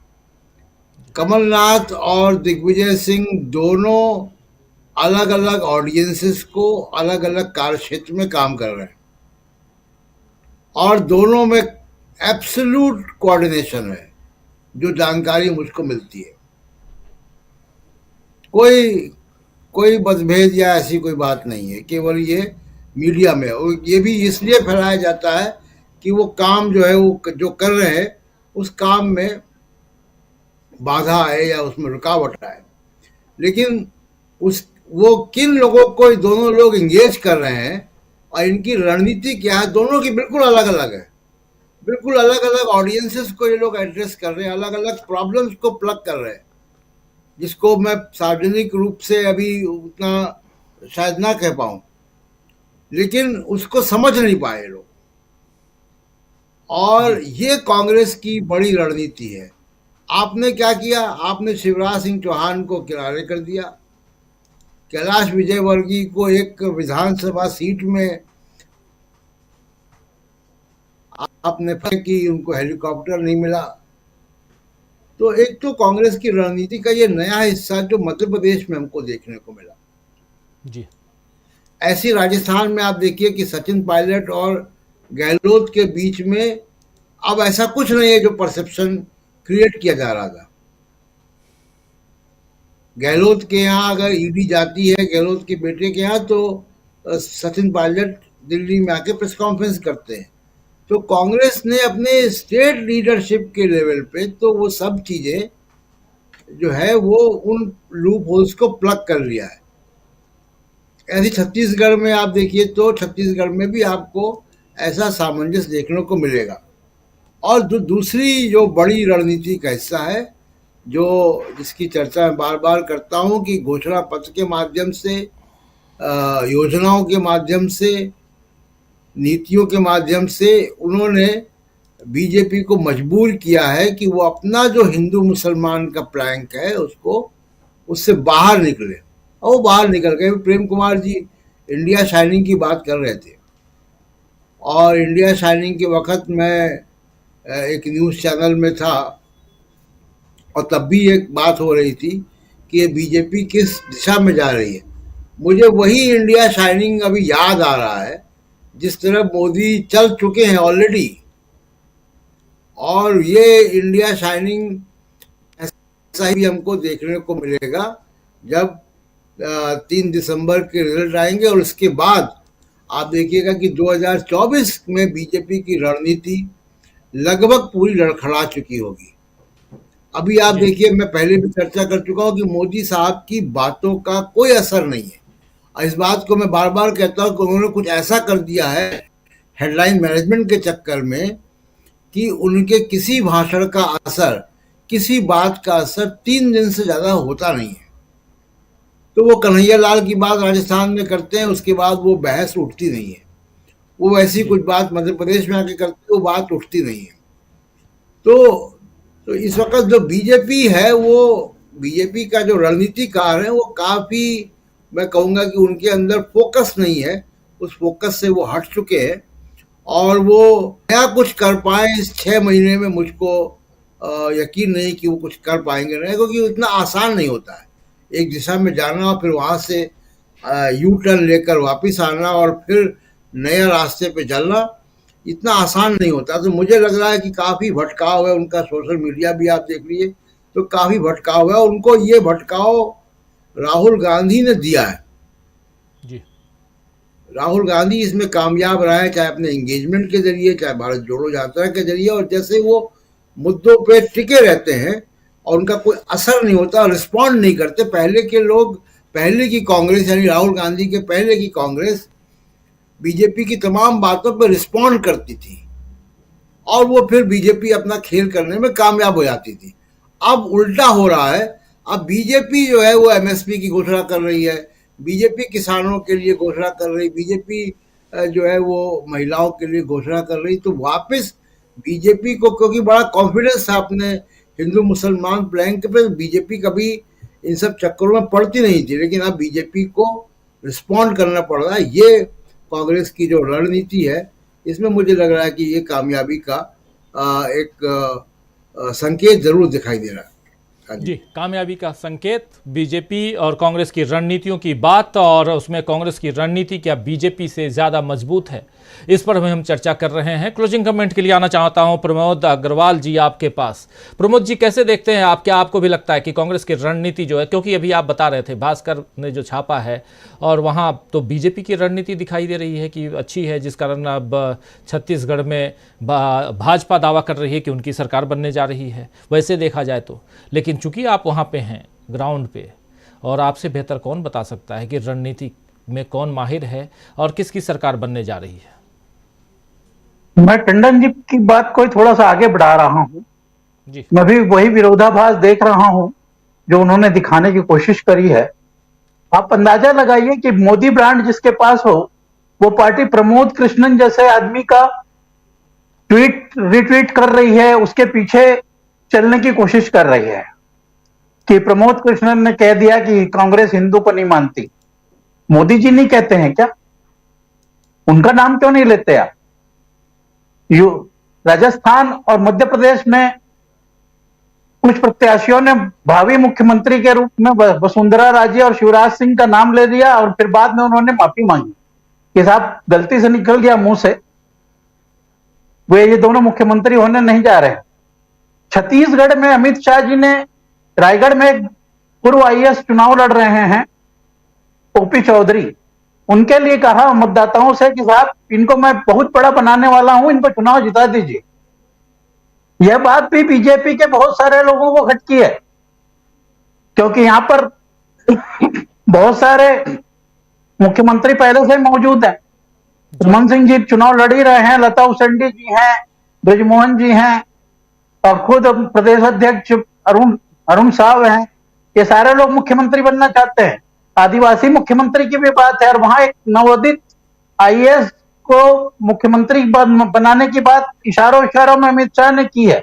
इसका मतलब यह है कि इनके बीच तालमेल खत्म हो गया है। सारा झमेला यह हो गया है कि एक तरफ 5 ट्रिलियन इकोनॉमी है और दूसरी तरफ दिए से तेल निकालते बच्चे हैं। ये दोनों विरोधाभास एक साथ चल रहे हैं। यही 2 भारत की बात राहुल गांधी किया करते थे। यही 2 भारत हैं, जहां पर आज एक अखबार ने छापा है इकोनॉमिक्स के कि देश के सिर्फ 10% लोग दिवाली मना रहे हैं, 90% लोगों का दिवाला निकल गया है जी। सीतारमन जी प्याज नहीं खाती हैं, इसलिए प्याज का रेट 200 पर पहुंच जाता है हर बार। वो प्याज खाना चालू कर दें। मैं उनसे निवेदन करता हूं कम से कम रेट कंट्रोल रहे, उन्हें पता भी चलता रहे कि रेट ठीक है। इसी तरह तेल जलाने के लिए हम दिवाली में यूज करते थे और अब खाने के लिए नहीं मिल रहा है, ये दिखा रहे हैं हम। तो कितनी बुरी स्थिति है देश की, इस बात से समझा जा सकता है। सितारों के आगे जहां और भी है, ये बात सही है, लेकिन भारतीय जनता पार्टी सिर्फ शाइनिंग में रह गई है। पीछे का जो शाह चेहरा है वो कहीं नहीं दिख रहा है उसे। शाह चेहरे की स्थिति यह है कि भारत कंगाल होता चला जा रहा है, भारत के लोग भूखमरी के शिकार होते चले जा रहे हैं, बेरोजगारी के शिकार होते चले जा रहे हैं, और हम सिर्फ सत्ता के लिए बांटे जाने वाली रेवड़ियों पर टिके हुए हैं। और खुद हम बता रहे हैं कि हम 5 किलो अनाज के लायक रह गए हैं और इसीलिए हम आपको वोट देना चाहते हैं कि अब हमें 5 किलो अनाज देते रहें। देश की दुनिया की सबसे बड़ी आबादी का हाल इतना बुरा कर दिया है इस देश में, जिसके लिए कभी हमने कल्पना नहीं करी थी। जो लोग राम राज्य लाना चाहते थे वो लोगों ने एक ऐसा राज्य ला दिया है जहां स्वामी जी कह रहे थे कि जानवर भी भूखा मर रहा है। बहुत तकलीफ की स्थिति है। ये पता नहीं किस तरफ देश को ले जा रहे हैं। जनता समझेगी, शायद मान ले वो कि 24 में ये जो पस्त होने वाली बात हो रही है, और ये मेरे मित्र कह रहे थे कि वो पस्त हो चुकी है, भगवान करे कि ऐसा हो जाए दिवाली के दिन उनके मुंह में घी शक्कर। और मैं चाहता हूं कि जनता इस बात को समझे कि महंगाई की मार उसके किस तरह पड़ रही है और किस तरह उसके भूखे पेट का इलाज होगा। राजीव जी, बिल्कुल। सबसे बड़ी बात कि भूखे पेट का इलाज हो, यानी कि लोग कोई भी भूखा ना रहे। हमारे देश की जनता के लिए कोई भी सरकारें आती रहती हैं, जाती रहती हैं, लेकिन जन कल्याणकारी सरकार होनी चाहिए, ये सबसे बड़ी बात है। आना चाहता हूँ, कुछ जोड़ना चाह रहे थे डॉक्टर दीपक पाचपोर जी। प्लीज दीपक पाचपोर जी। जैसे प्रमोद अग्रवाल जी ने कहा कि किस तरीके से यहाँ भारतीय जनता पार्टी का प्रचार अभियान में तालमेल नहीं है। देखिए, दो मजेदार बात। राजनाथ सिंह यहाँ पर थे कल छत्तीसगढ़ में, उन्होंने अंबिकापुर, सीतापुर के अलावा जो मुख्यमंत्री का निर्वाचन क्षेत्र है पाटन, वहां भी उन्होंने सभा ली। उन्होंने इन सभाओं में पाटन में उन्होंने ये कहा कि विजय बघेल को जो उतारा गया है यहाँ पर, तो आप इसका संकेत समझ लीजिए। उन्होंने कहा कि आप राजनांदगांव की जो यहाँ की जो पाटन की जो जनता है ये बहुत जागरूक है, तो ये जो संकेत है वो समझ लीजिए।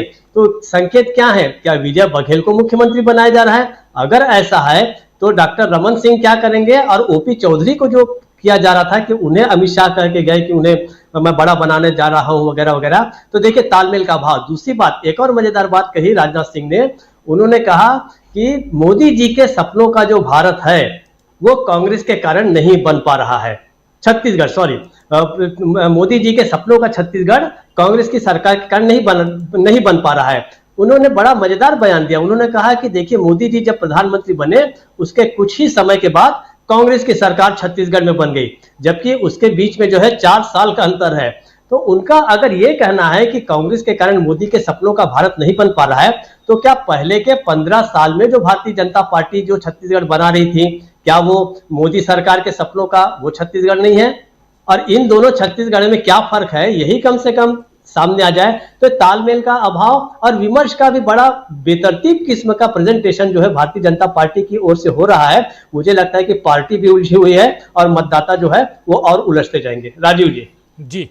मतदाताओं को उलझने की जरूरत नहीं है। एक छोटी सी अपील, आपको जो सरकार आपके लिए हितकारी लगे, जो आपके हित में फैसले ले रही हो, वैसी सरकार चुनिए, जाइए वहाँ वोट कीजिए। और 17 तारीख को वोटिंग है छत्तीसगढ़ में भी और मध्य प्रदेश में भी, इसका इंतज़ार कीजिए। ये आपका त्यौहार है, आज दिवाली का त्यौहार, दिवाली का पर्व है, और आज ही आप प्रण कर लीजिए कि 17 तारीख को जाकर हम वोट ज़रूर डालेंगे।